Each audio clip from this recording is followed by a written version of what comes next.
My first guest was born within the sound of Bow Bells. He is a Cockney man. 30 years ago, he crawled out of the maggot-ridden cesspit that is the East End of London to become Britain's most colourful boxing and entertainments promoter. He spends all day on the dog and bone phone. He's about to come down these apples and pears stairs. I'm sure we're going to have a great bowler hat chat. So please welcome a very special antique Edwardian tea chest guest. That last one was mine. 2 years ago, he was cleared of garrotting a nightclub owner in Leicester Square. Please welcome Terry Norton.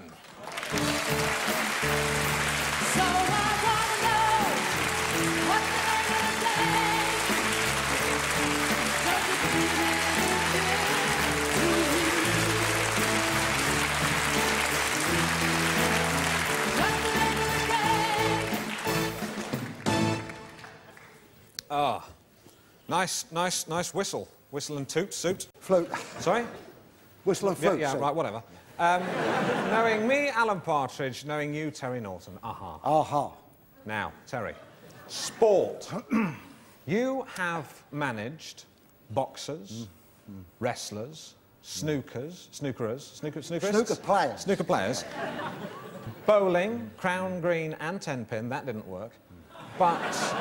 But you first made your name way back in the 70s with that fabulous champion boxer, Billy O'Rourke. Billy the Blitz O'Rourke. Billy the Blitz. Why did they call him the Blitz? Because when he came at you, it was like a blitzkrieg. You're going to say that again. What, was he German? No, he's London Irish, out of Kilburn. But he could take a punch, couldn't he, eh? Hey, at the end of some of those fights, he looked like a blooming cauliflower. And the other geezer looked like mashed potatoes. Mashed potatoes. Billy the Blitz O'Rourke. Sadly, of course, no longer with us. Oh, Billy's still alive. Well, technically. Now, Terry, you come from a very humble background, but now you mix with the great and the good. You're a little Cockney whelk sitting on a plate of oysters. Do you ever sort of think to yourself, how did I get here on top of this plate of oysters? Well, of course I do, Alan. I mean, it's a combination of determination, perseverance, and a good head of business. Of course, and if I may say so, we're a little bit of blooming luck. Is that fair? Yeah, well, you know, if you like, yeah. Now, you and me, I know we're the same. Now, we're two working-class boys, no education, no qualifications. But through sheer determination, we have made it to the top of the tree. Well, I've got to pick up on a couple of points there. I did go to East Anglia Polytechnic, and I've got a couple of pretty good A-levels. Yeah, well, you know what I mean. Yeah, I know, and very quickly, as regards working class, my parents did own their own home, and we holidayed now and again in Spain, so I don't think that's quite right. But I imagine you know Spain quite well, what with all your connections. Yeah, I've got a villa out there. It's cut into the cliff, overlooking the Med, blinding. Lovely. Well, you would, wouldn't you? Just in case. Just in case what? You know, just in case you need to go on holiday, quickly. I think you're leading me down a dark alley. The last place I'd like to be with you is down a dark alley. Where's that? Sorry? Where's that? I just wouldn't.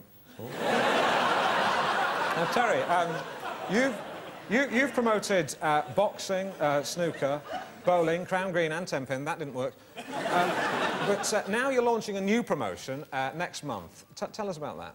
That's right, yes. I'm bringing back the beauty contest because times may change, fashion, whatever, but people will always want to look at lovely ladies. Now, that is from the 20th century right back to the ancient Greeks. Aristotle Onassis. Exactly. I mean, whatever the women's libbers may say, Germaine Greer, Esther Ransom... That lot, yeah. You can't change human nature. You can't, Terry, but I'll tell you something. I used to support the women's libbers. Really? When they said, burn your bras. Yeah, well, I'm getting a bit of stick from that. The loony left, you know, but who cares? Absolutely. Listen, you cannot say anything these days, Terry. I tell you, a couple of months ago, I was commentating a football match with the Cameroons. Yeah. I made a harmless remark about a rain dance. Yeah. Right. What happens? I get hauled over the coals. Not literally. I imagine that's the kind of thing the Cameroons do. Well, I'll probably get in trouble for that now, you know. Please, don't write in saying that's racist. It's not. It doesn't matter what they say, because next month, live on Sky Television, it's Miss Great Britain, and there's nothing can spoil that feast. Oh, absolutely. And we're going to eat some of that feast later, because Terry has very kindly cooked up a tray of Lady Vol-au-vents, if you will, which I will be eating or comparing later in tonight's show. What I mean is that tonight on this programme, I will be master of ceremonies for the final heat of, and it's my hometown, Miss Norwich. Yeah. Now, Terry. Murderer! You killed my son! That was what the mother of the garrotted nightclub owner of Leicester Square said to you as you left court, having been cleared of the murder of her son, her only son, the garrotted nightclub owner of Leicester Square. Did those words hurt? Well, of course. Yes, I was in Leicester Square that night, but as was proved in court, I was hailing a cab at the time it happened.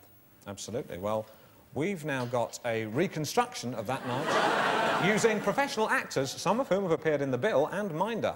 Now, Terry, that night in Leicester Square, was it something like this?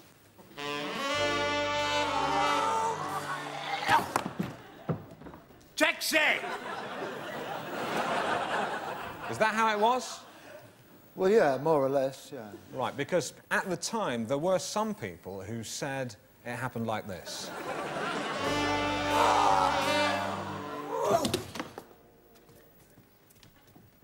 Taxi! That's how it didn't happen. What's that? That was how it didn't happen. No. That is a couple of ponces mincing about talking rubbish.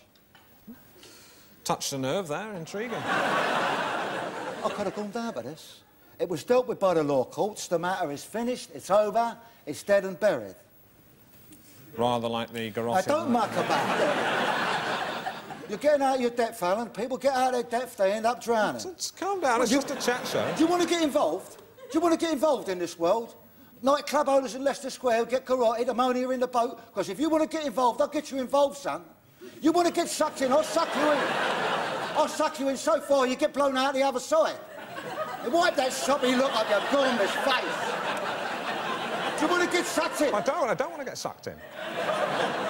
Well, then you tell these ladies and gentlemen what that was all about. There was a couple of ponces mincing about talking rubbish.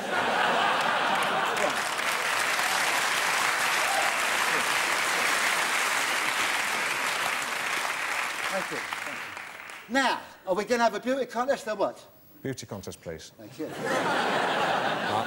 I'll see you later for that. Thank you for that nice chat. Ladies and gentlemen, Terry Norton, an innocent man.